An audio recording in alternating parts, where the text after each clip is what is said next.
কেউ যদি মনে করে নবীজির আনিত কোনো আদর্শের চাইতে অন্য কারো কোনো আদর্শ উত্তম হতে পারে, ও বেঈমান হয়ে যাবে। এই যে আধুনিক যুগের কত মতবাদ আছে, রাজনৈতিক কত মতবাদ, অর্থনৈতিক কত মতবাদ, বিচার আচারের কত মতবাদ, কত কিছু আসে আর যায়। কেউ যদি মনে করে এরকম নতুন আবিষ্কৃত কোনো মতবাদ আমার নবীর আদর্শের চাইতে উত্তম হতে পারে, ও বেঈমান। যেমন উদাহরণ দিয়ে বলি, কারো কারো কলিজায় লাগবে তাও বলি। যেমন ধরেন গণতন্ত্র একটা আধুনিক রাজনৈতিক মতবাদ। এই তো এই গণতন্ত্র যতই আপনি এর প্রশংসা করেন, যতই আরে ভালো বলেন, লেকিন কেউ যদি মনে করে এটা নবীর আদর্শের চাইতেও বেটার কিছু, গণতন্ত্র ঠিক আছে, আপনি বলতে পারেন রাজতন্ত্রে এই সমস্যা, স্বৈরতন্ত্রে এই সমস্যা, একনায়কতন্ত্রে এই সমস্যা, গণতন্ত্রের মধ্যে এই সমস্যাগুলো একটু কম আছে, ইত্যাদি ইত্যাদি, যতই ফজিলত বলেন না কেন, কিন্তু মাথায় রাখবেন এটার নবীর আদর্শের চাইতে পেছনেই রাখতে হবে। তুলতে তুলতে যদি নবীর আদর্শ সমান বানায় ফেলেন, অথবা এইটার চাইতে উপরে উঠায় নেন যে আমার নবীর আদর্শের চাইতেও গণতন্ত্র বেশি দামি, মুসলমানের উচিত নবীর আদর্শ ছেড়ে দিয়ে গণতন্ত্র পূজারী হওয়া, এই কথা যদি কেউ বলে, আর বেঈমান হতে আধা সেকেন্ডও টাইম লাগবে না। একইভাবে ধর্ম নিরপেক্ষতাবাদ আছে না বাংলাদেশের সংবিধানে, আজও পর্যন্ত আছে। আল্লাহ তাআলা চাইলে থাকবে না, ইনশাআল্লাহ থাকবে না, থাকতে দেওয়া হবে না। কারণ যেই জাতি সকালে ঘুম থেকে জাগে আল্লাহু আকবার শুনে, যেই জাতি ঘুমাতেও চায় আল্লাহর নাম নিয়ে, ওই জাতিকে ধর্মনিরপেক্ষতাবাদের নামে ইসলাম থেকে করা হবে এবং নবীর আদর্শ বাদ দিয়ে নিজেদের আবিষ্কৃত আদর্শকে গ্রহণ করতে বলা হবে। আর যাই হোক, এটা অন্তত এই শাহজালালের জমিনের লোকেরা মানবে না, যদিও তাদের উপর জোর করে যুগের পর যুগ চাপিয়ে রাখা হয়েছে। কিন্তু ইনশাআল্লাহ একদিন সব কিছু সরিয়ে নবীজির আদর্শে গোটা অঞ্চলকে রঙিন করতে ইনশাআল্লাহ দ্বিধা করবে না। তো ধর্মনিরপেক্ষতাবাদ অর্থাৎ আপনি নিরপেক্ষ থাকবেন, যদিও এর আরো ব্যাখ্যা আছে, বাদ দেন, বাংলাদেশের ব্যাখ্যাটাই ধরি যে ধর্মনিরপেক্ষতাবাদ মানে ধর্মের ব্যাপারে নিরপেক্ষ থাকবেন, কোন ধর্মের পক্ষে আপনি যাবেন না। কেন যাবেন না বলেন? নবীর আদর্শে কোথায় কোথায় দুর্বলতা আছে যে এখানে গেলে মানুষের লস হবে? আচ্ছা, নবী কি সবার জন্য রহমত না? ওমা আরসালনাকা ইল্লা রাহমাতাল লিল আলামিন, আয়াতটা সবাই মানেন না? আল্লাহ কিন্তু আয়াতে এটা বলে নাই হে নবী তোমাকে শুধু মুসলমানদের জন্য রহমত বানিয়েছি, এটা বলেন নাই। আল্লাহ বললেন হে নবী তোমাকে তামাম জাহানের জন্য, সমগ্র জগতের জন্য, মানব জগৎ, জিন জগৎ, উদ্ভিদ জগৎ, প্রাণী জগৎ, ফেরেশতা জগৎ, জড় জগৎ, যত জগৎ হতে পারে তোমাকে সব জগতের জন্য রহমত বানিয়েছি। কেমন রহমত আপনি চিন্তা করেন। নবীজি সাল্লাল্লাহু আলাইহি ওয়াসাল্লাম একবার কোরবানি দিবেন, উট কিন্তু জবাই করে না সাধারণত, উট হলো নহর করে, নহর বোঝেন? উটটা দাঁড়ানো থাকবে, একটা ছুরি নিয়ে গিয়ে নিচ থেকে একটা গোতা দিবে, রক্ত বের হবে, ধীরে ধীরে নিস্তেজ হয়ে যাবে।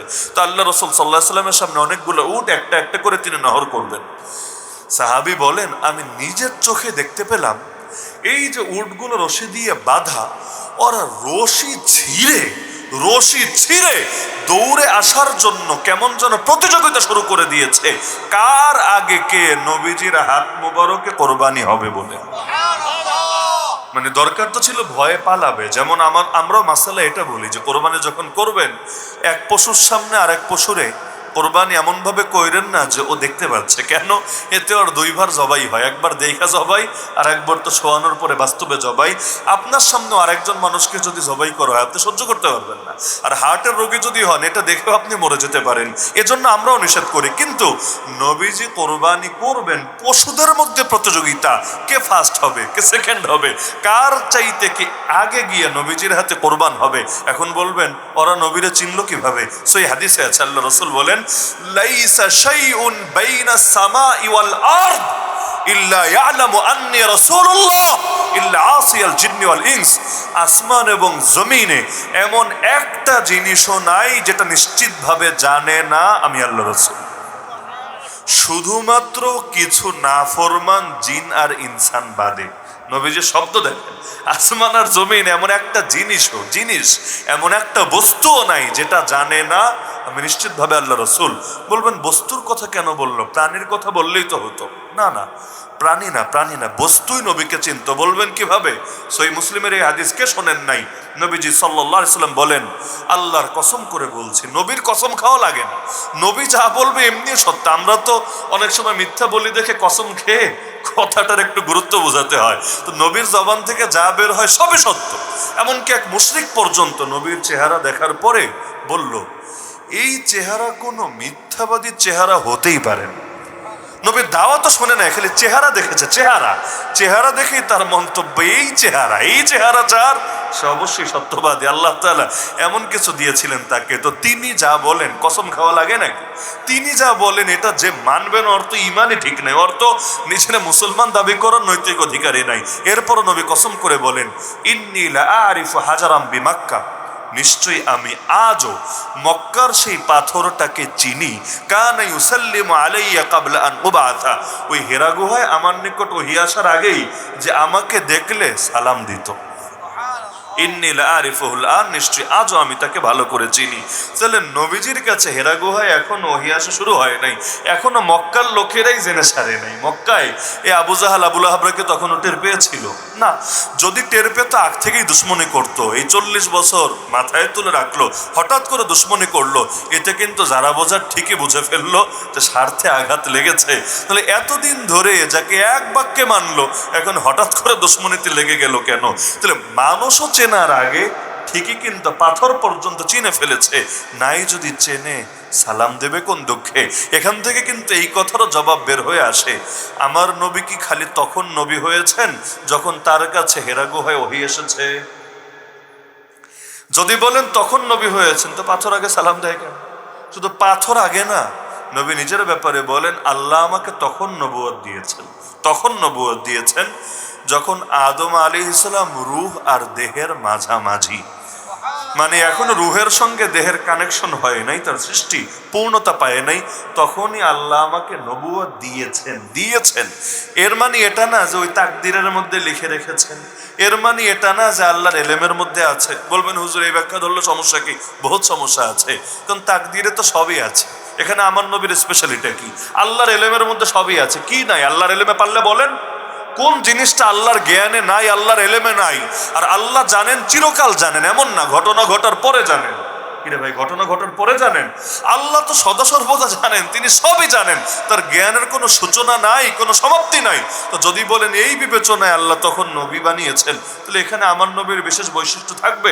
এটা তো আল্লাহ সবাই জানে। আপনি চেয়ারম্যান হবেন না মেম্বার হবেন, আপনি 60 বছর বাঁচবেন না 80 বছর বাঁচবেন, আপনার মরার পরে মাটি কি গোপালগঞ্জে হবে নাকি দিল্লিতে হবে, এটা এক আল্লাহ ছাড়া কেই বা জানে। তাহলে সবকিছু তো আল্লাহর এলেমে আছে, এখানে তো সবারটাই সমান। কিন্তু এর অর্থ এটা না যে আল্লাহ নবীর ক্ষেত্রে খালি এলেম রাখেন আর তাকদিরে লিখে রেখেছেন, তা না, বরং আল্লাহ আসলেই নবুয়ত দিয়ে দিয়েছেন। এখন বলবেন কোন জায়গায় দিয়েছেন, কিভাবে দিয়েছেন? আরে ভাই, অত কিছু মাথা ঘামানো আমাদের দায়িত্ব না। আল্লাহ এবং তার রাসূল যা বলেন ব্যাস সেটাকে মেনে নেওয়ার নামে ঈমান, আর সেটা নিয়ে চুলকানি রাখার নামে বেঈমানি। তাহলে বলছিলাম যে আল্লাহ রাসূল সাল্লাল্লাহু আলাইহি সাল্লামের কোন একটা আদর্শের চাইতে পৃথিবীর অন্য কারো কোন আদর্শ কখনোই উত্তম হতে পারে না। যে অর্থনৈতিক ক্ষেত্রে বাংলাদেশে কোন টাইপের অর্থনীতি চলে? বাংলাদেশে পুঁজিবাদী ধারার অর্থনীতি, মিশ্র অর্থনীতি, যা কিছু চলে সব তো সুদের ভিত্তিতেই চলে নাকি? গালি খায় দিন শেষে এক একজন যে অমুক সুদখোর, উদাহরণ হিসেবে মানুষ বলে অমুক সুদখোর, ভালো কথা, তো বাকিরা কি খোর? একজনটা যদি আপনি বলেন যে সে সুদখোর, ঠিক আছে, মানা গেল সে সুদখোর, তো বাকিরা যদি হয় না সুদ মুক্ত, ঠিক আছে, তাহলে ঠিক ছিল। তো বাস্তবতা হলো এমন এক দেশে আছি এখানে অর্থনীতির ভিত্তি সুদ, অর্থনীতি চলে সুদের উপর। ওই ব্যাংক বলবেন, শেয়ার মার্কেট বলবেন, বিমা বলবেন, বৈদেশিক ঋণ বলবেন, মানে বলবেনটা কি? আপনি ব্যক্তি হিসাবে না খেতে পারেন, আমি ব্যক্তি হিসাবে না খেতে পারি, কিন্তু মাথায় রাখবেন ব্যক্তিগত পাপের কারণে ব্যক্তিগত আযাব আসে, আর জাতীয় পাপের কারণে জাতীয় গজব আসে। তো তো ব্যক্তি পাপ না করলে কি হবে? গোটা রাষ্ট্রের উপর যদি আল্লাহর গজব পড়ে কি করবেন আপনি? কি করার আছে বলেন দেখি? তখন তো আপনাকেও ভোগান্তি পোহাতে হবে। হ্যাঁ, কিয়ামতের দিন আল্লাহ মাফ করবে। সুতরাং দুনিয়াতে বাঁচতে চাইলে জাতিকেও ফিতনা থেকে রক্ষা করতে হবে। এজন্যই আল্লাহ রাসূল আমাদেরকে দায়িত্ব দিয়েছেন, সৎ কাজের আদেশও করতে হবে, অসৎ কাজ থেকে নিষেধও করতে হবে। এটা এই কারণেই উম্মতকে বেশি শ্রেষ্ঠত্ব দেওয়া হয়েছে।